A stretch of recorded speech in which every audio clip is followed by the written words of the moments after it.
Bonjour et bonsoir partout où vous êtes dans le monde entier en train de nous suivre.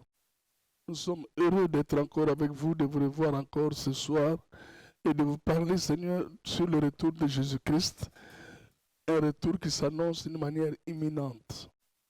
Commençons par la prière.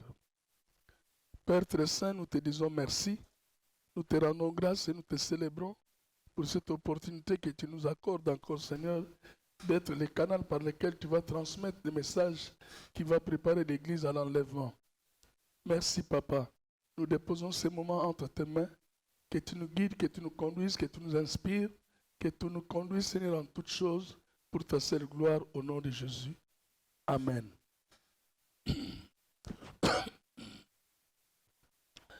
La fois passée, j'avais exposé sur l'enlèvement de l'Église. Aujourd'hui, je vais parler sur la période de la grande tribulation.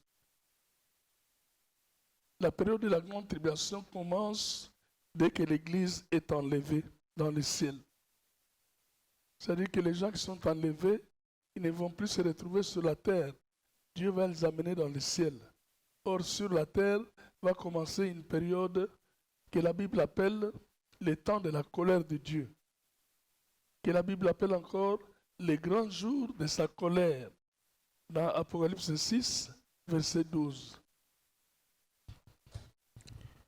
Car les grands jours de sa colère est venu et qui peut subsister. Et la Bible appelle aussi les jours du malheur, dans Deutéronome 32, verset 35.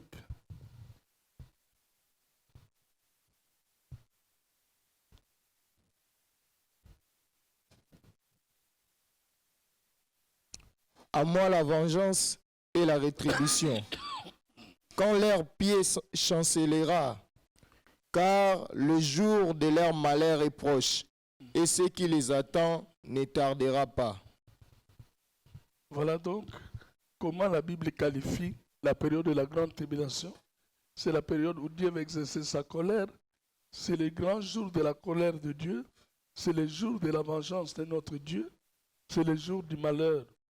En effet, Dieu a laissé impunis les péchés du peuple qu'il a créé.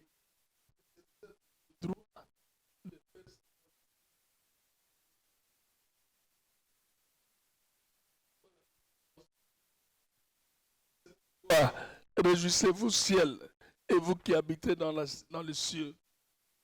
Malheur à la terre et à la mer, car le diable est descendu vers vous et d'une grande colère, sachant qu'il a très peu de temps.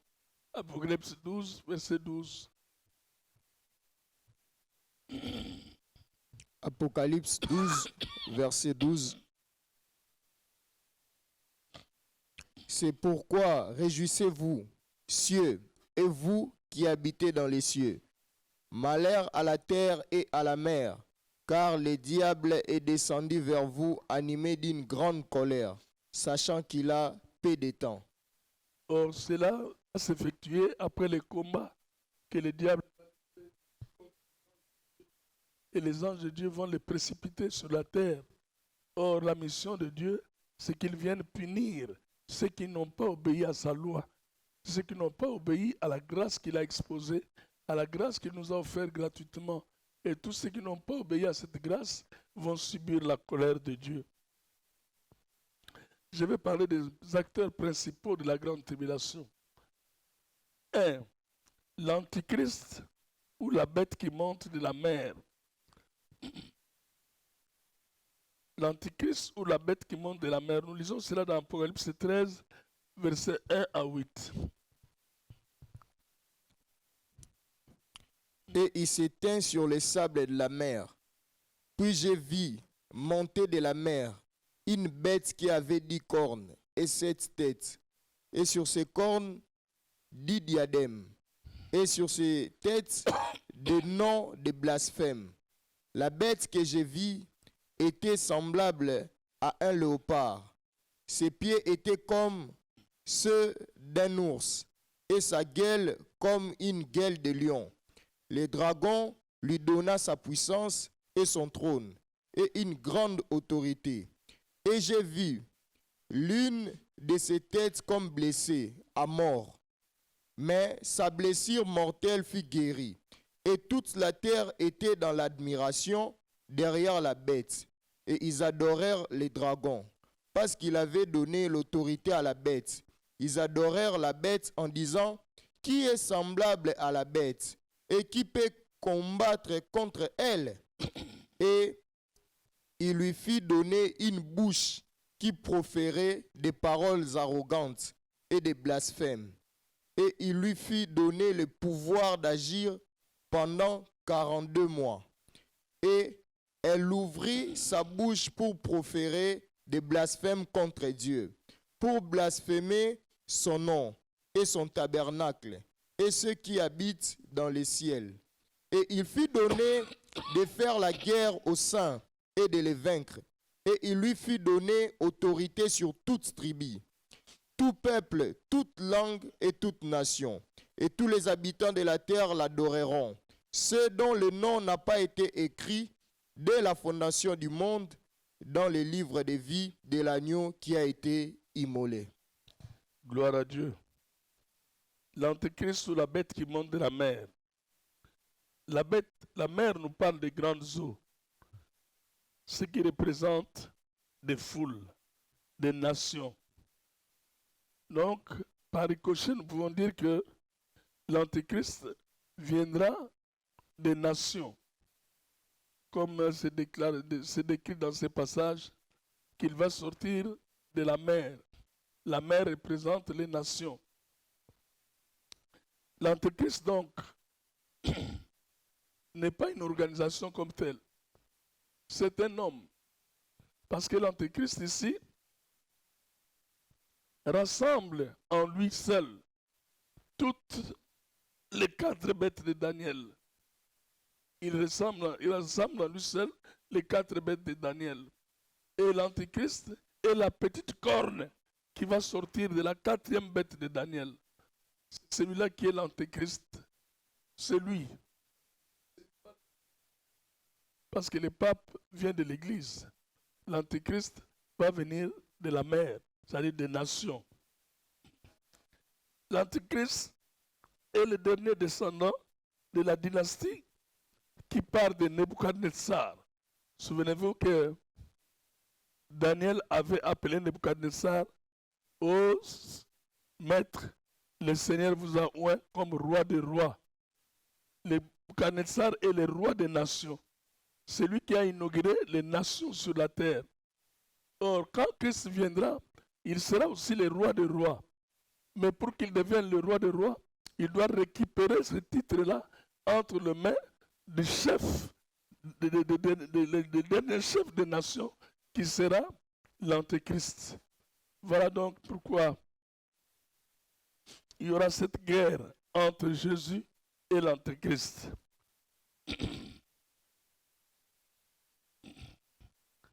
Alors, comme Jésus était rempli de toute la plénitude de la divinité, vous venez de suivre les textes, l'antéchrist aussi sera rempli de toute la puissance satanique. Toute la puissance de Satan sera concentrée en lui. C'est pourquoi il va faire des choses macabres, des choses diaboliques, des choses diamétralement opposées à la volonté de Dieu. Je vais parler maintenant de la deuxième bête, le faux prophète. Ou la bête qui monte de la terre. Apocalypse 13, versets 11 à 17. Puis j'ai vu monter de la terre une autre bête qui avait 2 cornes semblables à celles d'un agneau et qui parlait comme un dragon. Elle exerçait toute l'autorité de la première bête en sa présence, et elle faisait que la terre et ses habitants adoraient la première bête, dont la blessure mortelle avait été guérie.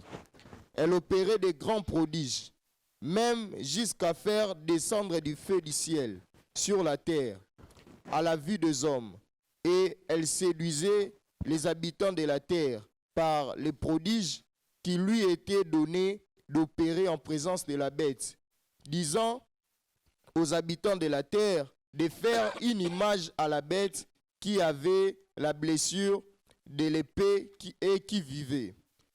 Et il lui fut donné d'animer l'image de la bête, afin que l'image de la bête parlât, et qu'elle fit que tous ceux qui n'adoreraient pas l'image de la bête fussent tués.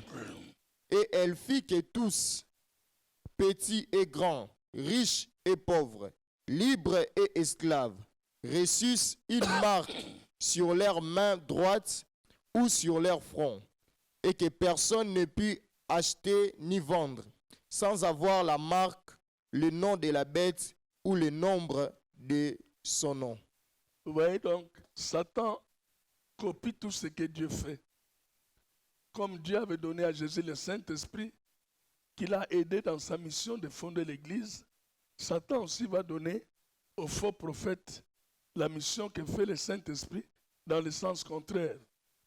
Les faux prophètes, c'est la bête qui monte de la terre. La terre ici nous parle de la terre promise, c'est-à-dire la Palestine, Israël. Donc, les faux prophètes proviendra de la Palestine ou de la terre promise Israël. Il sera comme le Saint-Esprit l'est envers Jésus-Christ.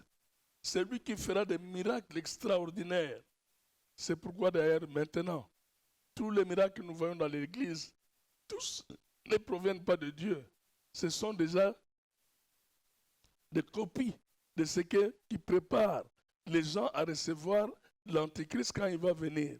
Parce qu'il va voir que les miracles qu'ils ont vécus, ce sont les mêmes que l'Antichrist va produire à cette époque-là.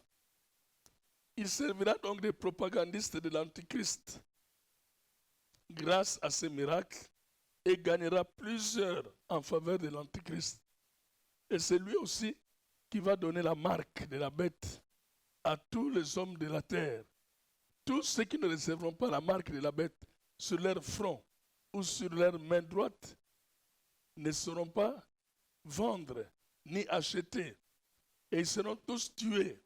Donc vous devez adhérer à la doctrine de l'Antichrist pour vivre.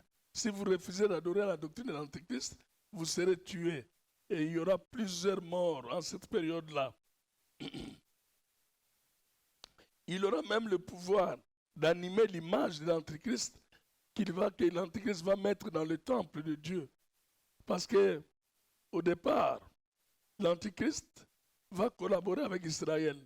Il va même aider Israël à reconstruire le temple de Jérusalem. Et c'est dans ce temple-là qu'après 3 ans et demi de gouvernement pacifique, l'Antichrist maintenant va sortir ses ongles pour montrer ce qu'il est, pour montrer qu'il n'est pas d'accord avec le Dieu d'Israël et que lui-même s'est fait Dieu. Et il va mettre son image dans le temple. Et cela avec la complicité du faux prophète. Parce qu'il va mettre son image dans le temple, plusieurs Juifs vont mourir parce qu'il va les tuer. Parce que les Juifs ne peuvent jamais accepter qu'il y a un autre Dieu à part le Dieu d'Israël. Alors lui maintenant il va se faire Dieu et plusieurs Juifs qui vont refuser cela seront tués. Ceux qui seront sauvés, c'est ceux qui vont se sauver dans le désert. Parce qu'il est déjà prévu que dans le désert, Dieu va leur préparer une place pour les protéger. Et la place où Dieu va les protéger, l'Antichrist n'aura jamais accès à cette place-là. C'est pourquoi il y aura ce qu'on appelle le résidu d'Israël. Le résidu d'Israël, c'est les derniers qui seront sauvés grâce à la protection de Dieu dans le désert et qui ne connaîtront jamais la mort. Voilà donc, l'Antichrist, le faux prophète, disais-je, va même animer cette image-là.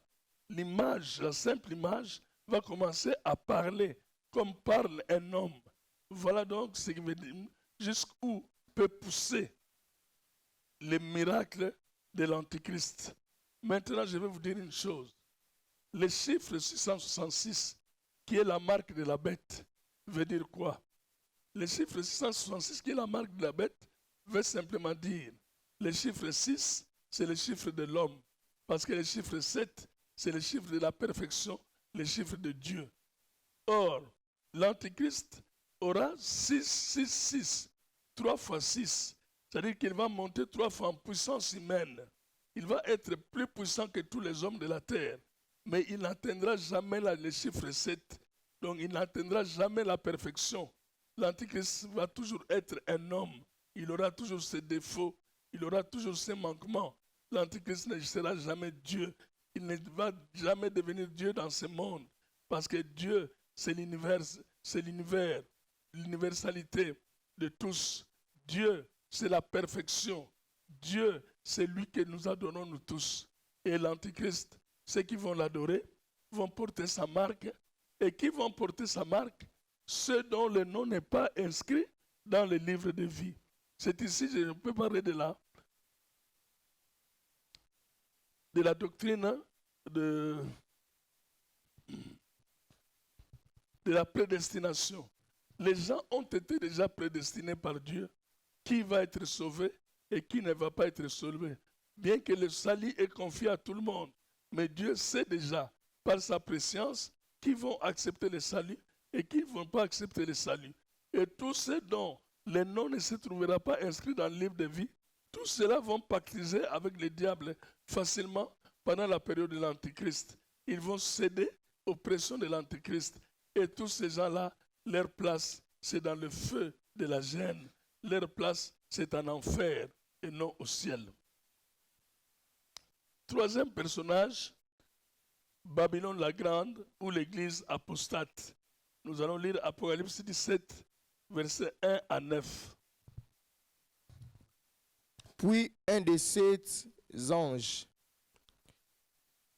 qui tenait les 7 coupes vint et m'adressa la parole en disant, « Viens, je te montrerai les juges de la grande prostituée qui est assise sur les grandes eaux. C'est avec elle que le roi de la terre se sont livrés à l'impudicité. Et c'est du vin de son impudicité que les habitants de la terre se sont enivrés.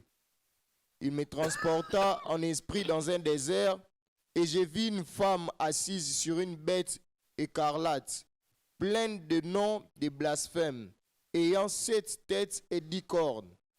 Cette femme était vêtue de pourpre et d'écarlate, et parée d'or, de pierres précieuses et de perles. Elle tenait dans sa main une coupe d'or, remplie d'abominations et des impuretés de sa prostitution. Sur son front était écrit un nom, un mystère, Babylone la Grande, la mère des impudiques et des abominations de la terre. Et j'ai vu cette femme ivre du sang des saints et du sang des témoins de Jésus. Et en la voyant, je fus saisi d'un grand étonnement. Et l'ange me dit, « Pourquoi t'étonnes-tu? Je te dirai le mystère de la femme et de la bête qui la porte, qui a les 7 têtes et les 10 cornes. La bête que tu as vue était, et elle n'est plus. Elle doit monter de l'abîme et aller à la perdition. Et les habitants de la terre, ceux dont le nom n'a pas été écrit dès la fondation du monde dans le livre de vie, s'étonneront en voyant la bête, parce qu'elle était et qu'elle n'est plus, et qu'elle reparaîtra. » C'est ici l'intelligence qui a de la sagesse. Les 7 têtes sont 7 montagnes sur lesquelles la femme est assise. Voilà, Babylone la Grande ou l'Église apostate. Pendant que l'Église véritable est enlevée, les gens vont continuer à prier. Les gens vont continuer à donner les offrandes. Les gens vont continuer à aller dans des temples, surtout des jolis temples qu'on est en train de construire maintenant. On ne va pas les laisser. On va continuer à prier. Ça, c'est déjà l'Église est enlevée et Babylone la Grande va s'installer confortablement dans l'Église. Mais cette femme est assise sur une bête écarlate. La bête écarlate sur laquelle elle est assise, c'est seulement l'Empire romain. Et la Bible dit que cet empire-là aujourd'hui n'existe pas. C'est vrai. L'Empire romain, dans sa préfiguration fondamentale, n'existe plus. Mais nous voyons déjà la renaissance de l'Empire romain avec l'Union européenne et qui est en train de s'associer avec l'Australie et avec les États-Unis d'Amérique. Ils vont maintenant revivre tout ce que l'Empire romain a fait à l'époque. C'est-à-dire que l'Empire romain va renaître. Parce qu'aujourd'hui, l'Empire romain n'existe pas, mais ça va revenir en vie. Maintenant, qu'est-ce qui se passe? Cette femme est assise sur la bête écarlate. Cette bête écarlate maintenant semble être morte.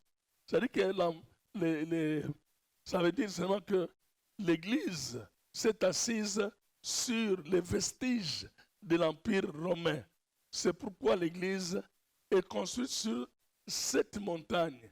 L'Église catholique romaine, et c'est l'unique Église qui est construite sur cette montagne.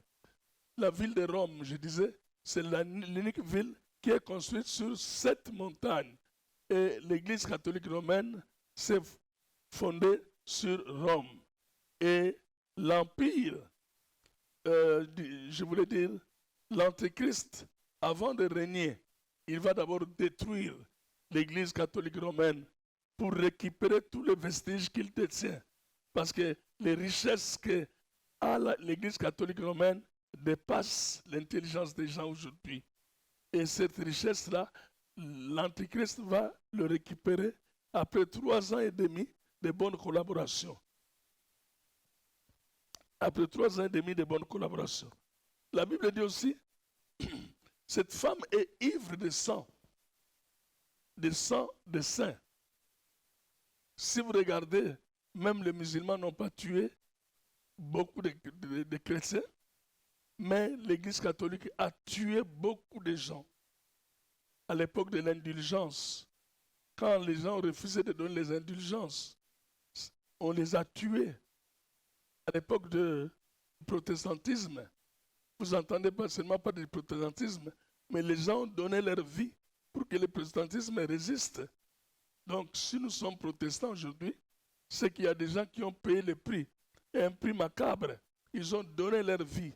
Et ça, c'est l'Église catholique qui a tué tous ces gens-là. Alors, je voulais dire aussi, c'est une chose, nous devons savoir que l'Église catholique ne sera pas la seule dans Babylone la Grande, parce qu'elle est appelée la mère des prostituées. Elle est la mère des prostituées. Comme elle est la mère, c'est qu'elle a enfanté aussi des fils et des filles. Ainsi donc, toutes les églises soi-disant chrétiennes qui ont fait pacte avec l'ennemi, ou avec le diable, ou avec les représentants du diable, sont d'office dans les processus de Babylone la Grande. Ils sont impliqués dedans et ils ne verront jamais Dieu parce qu'ils sont déjà condamnés. Je vous invite donc, si vous avez introduit votre église dans des pactes démoniaques, de sortir de là. Il est encore temps, pendant que vous n'êtes pas encore morts. Toutes les églises qui ont de belles constructions aujourd'hui, je sais qu'il y a des gens qui font des efforts pour Jésus, qui construisent de belles églises pour Jésus et qui en payent le prix. Mais il y en a qui ont fait des pactes avec Satan, qui leur donne l'argent pour construire de belles et de beaux immeubles que nous voyons. Et il y a aussi des pasteurs qui ont pactisé avec le diable simplement pour avoir la gloire, pour avoir l'argent. Ainsi donc, quand ils demandent l'argent à l'église, vous ne savez pas comment l'argent sort. Et là, tous ces gens-là n'iront pas au ciel, ils iront en enfer. Parce qu'ils n'ont pas été des témoins fidèles de Jésus. Et Jésus voudrait les sauver avant qu'il ne soit trop tard. Vous pouvez aller remettre ces choses-là ou se demander à un serviteur de Dieu de prier en votre faveur pour annuler toutes ces incantations diaboliques qu'on a fait sur vous pour la gloire de Dieu. Je vais parler maintenant de la place des 2 témoins. Les 2 témoins représentent Moïse et Élie. Ce sont les 2 oliviers qui se tiennent dans la présence de Dieu. Nous allons lire cela dans Apocalypse 11, versets 1 à 13. En me donnant un roseau semblable à une verge, en disant, lève-toi et mesure les temples des dieux, l'autel et ceux qui y adorent. Mais les parvis extérieurs du temple, laisse-les en dehors et ne les mesure pas, car il a été donné aux nations, et elles fouleront aux pieds la ville sainte pendant 42 mois.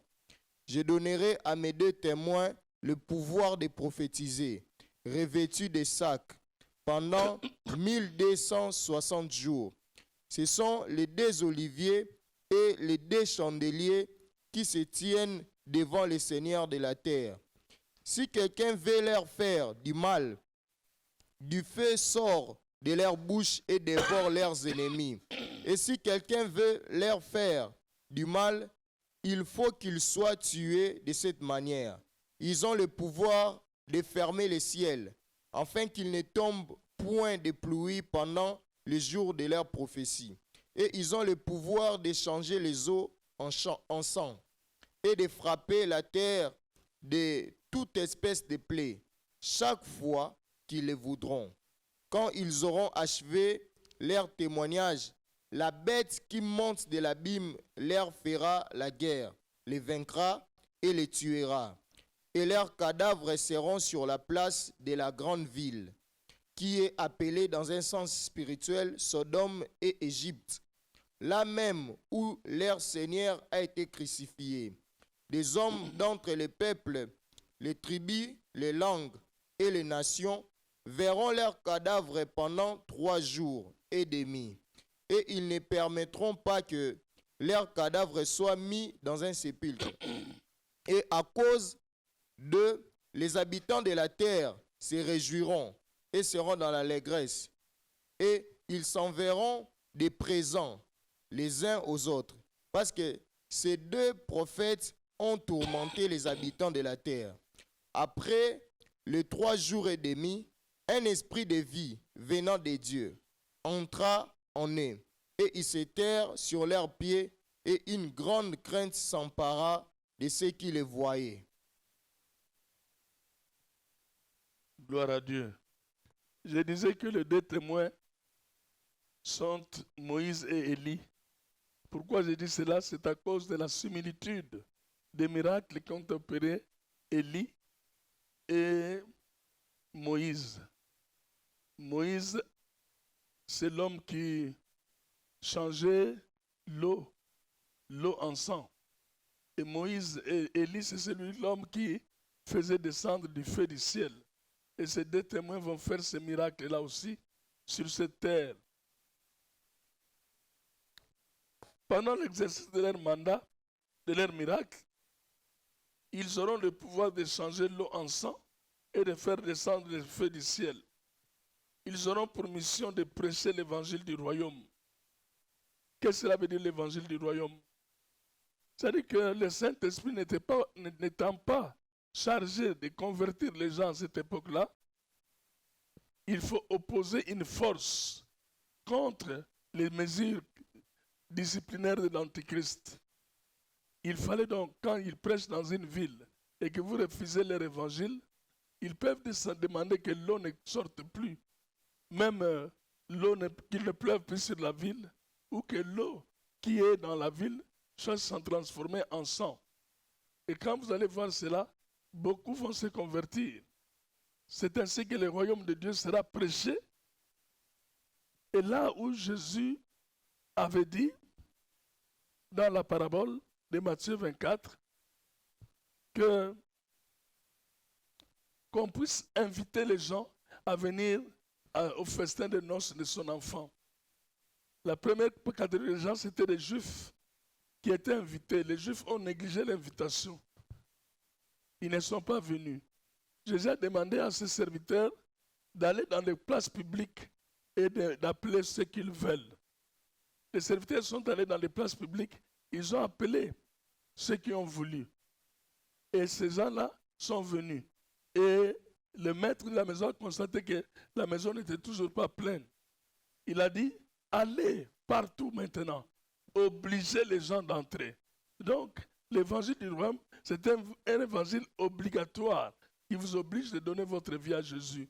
Et vous serez confronté à deux problèmes. Un problème, si vous recevez Jésus-Christ, on vous tue par l'Antichrist. Un autre problème, si vous refusez de servir l'Antichrist, l'évangile vous frappe encore. C'est là le problème. C'est pourquoi aujourd'hui je vous invite à donner simplement votre vie à Jésus avant que ce grand problème arrive sur la terre. La période de la grande tribulation n'est pas une bonne période. C'est une période difficile et macabre que Dieu, à cause de cela, a voulu nous enlever avant que cette période arrive. Je vous invite donc à saisir l'opportunité d'être enlevé pour vivre avec Christ. Et je vous invite donc à donner votre vie à Jésus-Christ comme Seigneur et Sauveur. Seigneur notre Dieu, nous te disons merci de nous avoir conduits, Seigneur, encore ce soir. Et je te prie, Seigneur, de toucher le cœur des gens, de par le monde, de tous ceux qui veulent suivre à nouveau ces émissions-là, Seigneur, qu'ils soient touchés, qu'ils apportent leur aide, assistance financière, pour que nous puissions prêcher encore l'évangile, Seigneur, sur cette chaîne. Nous te le prions au nom de Jésus. Bénis la parole qui a été prêchée ce soir. Que cela, Seigneur, porte des fruits et des fruits qui vont durer au nom de Jésus. Amen. Je vous invite donc à nous venir en aide si vous voulez que ces émissions continuent, à nous écrire ou à nous téléphoner au 085 223 13 34. 085 223 13 34. Merci. Nous attendons vos appels. Que Dieu vous bénisse au nom de Jésus.